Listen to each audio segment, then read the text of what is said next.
They are also anticipating any public scrutiny in the future. And I did it myself. Dinocument ko po siya. I know that is going to be a public concern. I am a duly commissioned notary public for the city of Las Piñas over a decade, no? And as I've said, as I've explained, the pinagsamang sinumpang salaysay is no ordinary affidavit, ano? Okay? Actually, marami kasi siyang mga affiants, no? So I had to perform my notarial duties in accordance with the rules on notarial practice, and I told the NBI that everything was documented. All the competent evidence of identity were verified, no? And they confirmed to me that it is their voluntary statement. So I just did perform my notarial duties, no? And we should not shirk on our duties to explain or to authenticate our act whenever we are asked by public authorities.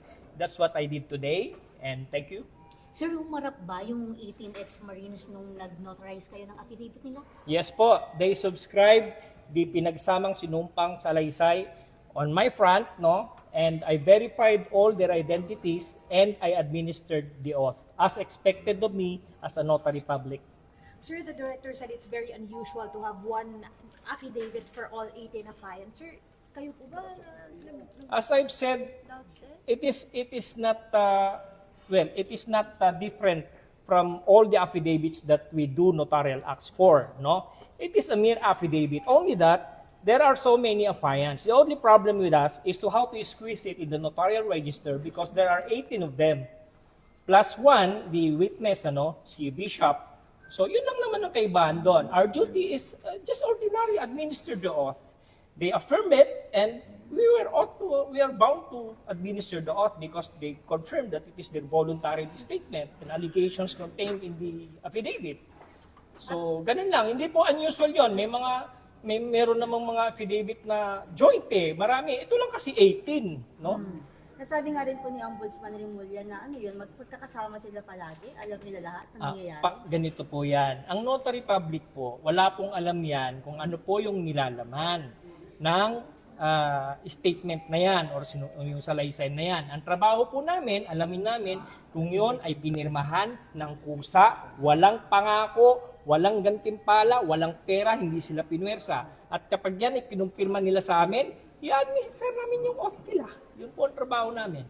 Bali, hindi nyo po nabasa sa yung buong affidavit prior. We browse over it. Yeah, I browse over it. But I have nothing to do with the contents of the sinumpang salaysay. Hindi po namin trabaho yun. Basta sinasabi po nila, kusa po namin binigay ito at nakaharap kami sa iyo, ito po yung competent evidence of identity namin, kami po pumirma niyan, notaryohan po namin. Yun lang po. Attorney, ano po yung nakikita nyo lumalabas sa news na kinokontest ninyo? Ano yung hindi totoo? Wala po, hindi na po kasi ako tumitingin dyan kasi hindi ko na po alam kung anong totoo no? So ako, dinocument ko kung ano po yung notarial act na ginawa ko at dinocument din po nila. They are also anticipating any public scrutiny in the future. And I did it myself. Dinocument ko po siya. I know that is going to be a public concern, that I may be subject to public scrutiny. So I also documented it and I'm ready to submit it before the office of the NBI. Thank you. Do you have any last message, sir? Sinabit ka na document ngayon dito sa Bureau? Ano po? May mga sinabit ka na documents? Yes, sir. Yes, ma'am. Yes, ma'am. Opo. Ito po yung pagpapatunay na ako po hindi hausyaw na abogado. Ako po yung may opisinang notarial office po. Yun nga po, kaya in-urge ko rin po yung public na sana po sa mga ganitong act, no, pumunta po kayo sa valid na sa mga lehitimong notary public, Marami po kasi mga nakikita diyan na nagkalat po sa mga kalye. Ito po ay solemn duty po namin as notary public, We are officers of the court, so we have to protect the public interest about these public documents po. Attorney, last na, what's your reaction? Sinasabi nila bayaran daw kayo. Actually, sinabi ko po sa NBI na dito po sa notary public ko, you can verify. Marami po akong libreng ninonotaryo dyan dito, hindi ko po siningil to. Bakit kanyo? Paano ko sisingilin yung mga yan? Ang dami nila, tapos notaryo, simpleng affidavit lang po. Yung mag-affidavit nga na magtatahon. Pinanata ni Senator Rodante Marcoleta si Senate Pro Tempore Ping Lacson na siyang chairman ng Blue Ribbon Committee kung bakit hindi pa rin ito nagpapatawag ng pagdinig kaugnay ng mga aligasyon ng tinaguriang Brave 18. Narito balita ni Sheena Torno. 8 buwan na mula nang tumambad sa sambayanang Pilipino at sa buong mundo ang malawakang anomalya at korupsyon sa likod ng mga flood control projects. Pagkatapos ng 8 buwan, natukoy na ba kung sino ang mga walang hiya?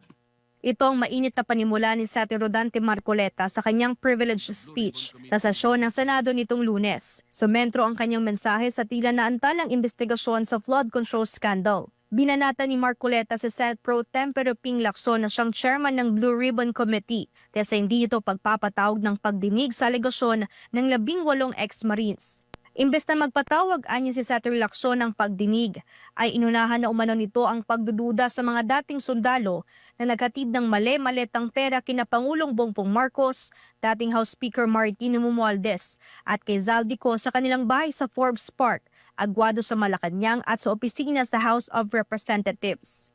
Pero ano po ang ginawa ng chairman ng BRC? Sa halip na iharap sa taong bayan at diretsahang tanungin sa kanilang mga pahayag, kahagad na pinag-alinlanganan ang kanilang kredibilidad. Bago pa man masuri ang kanilang salaysay sa harap ng Senado, tila na buo na ang isang konklusyon sa mismong chairman na dapat sana ay siyang magsiyasat nito. Ipinagkibit-balikat na lamang ang kanilang mga salaysay nang hindi man lang binigyan ng oportunidad na sumagot sa mga konklusyon at teorya. Kung ang kanilang mga pahayag ay hindi kapani-paniwala, lalong nararapat na sila'y paharapin sa isang formal at pagdinig upang doon mismo masubok ang kanilang inihayag. Iginit pa ni Marcoleta sa kanyang privilege speech na kung chairman lang ba ang may karapatan na magdesisyon sa mga ipatatawag na testigo gayong 20 ang miyembro ng komite. Ano bang patunay pa ang dapat nilang ilabas para lamang sila'y inyong umpisahang pakinggan? O baka gusto nilang ang maliit pa ang magsalita. Hindi raw kapani-paniwala. Sila nga ang inutusang magdala ng pera, Ginoong Pangulo. Kaya ang tanong, ano bang kinakatakutan ng chairman? Ano na po ba ang nangyari sa pagsunod sa ebidensya? O piling ebidensya lamang ba ang susuriin at ipipikit na lamang ang mata sa iba? Kunasyon din ni Marcoleta ang tila paghalang ng komite na mailabas ang katotohanan para sa interesana ng mga Pilipino. Tanong ni Senator Marcoleta kung may pinagtatakman ba ang chairman ng komite ng mga politiko o personalidad kung kaya't may agam-agam ito na magsagawa ng investigasyon. Hanggang kailan po tayo maghahalokip-kip ng mga kamay sa harap ng malawakan at karumal-dumal na paglima sa ating kabangbayan? Hanggang kailan po maghihintay sa wala ang taong bayan na mistulang ninakawan sa tanghaling tapat? Hanggang kailan ang mistulang pagbubulag-bulagan, Ginoong Pangulo? Samantala handa naman umanong sagutin ni Senator Lacson ang mga pahayag ni Senator Marcoleta laban sa kanya. Sasagutin anya nito ang tinawag niyang kulang-kulang sa research na privilege speech ni Senator Marcoleta. Gate pa ni Senator Ping Lacson, natanggap na ng opisina ni Marcoleta ang partial report ng komite noong February 11 pero hindi ito pinirmahan ng senador o kahit maglagay na lamang ito ng note na hindi ito sang-ayon.